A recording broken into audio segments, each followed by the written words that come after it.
Hi.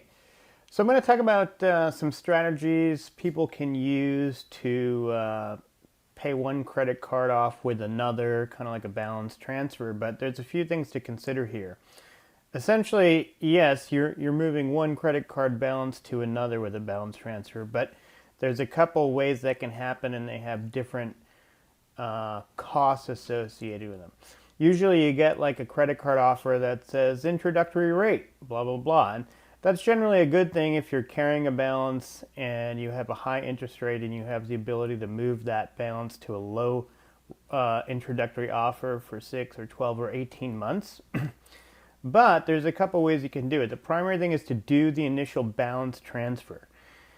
The thing about that is you get the introductory rate, but usually you have to pay an upfront balance transfer fee of anywhere from 3 to 5%. So your 0% rate just went to 3 or 4 or 5% for the year, all up front.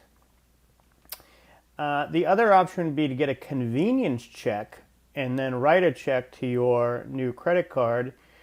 Oftentimes the convenience checks, though, come with higher one-time fees, and balance transfer introductory rates may not apply to convenience check transactions. The final option, though, which is probably the best, is oftentimes with the introductory rate, you get that on balance transfers and purchases.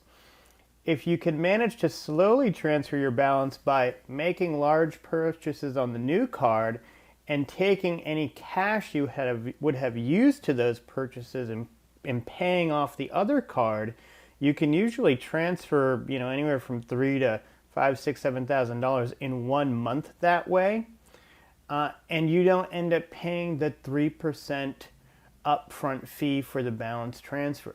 So this generally will only work if your plan is to just transfer a balance, but you know that you're spending money within a budget or within your income for the month, and you're not going to be racking up more debt, because if you're not making enough money or you're spending more than you make, you'll end up with just debt on 2 credit cards in this case, which you want to avoid.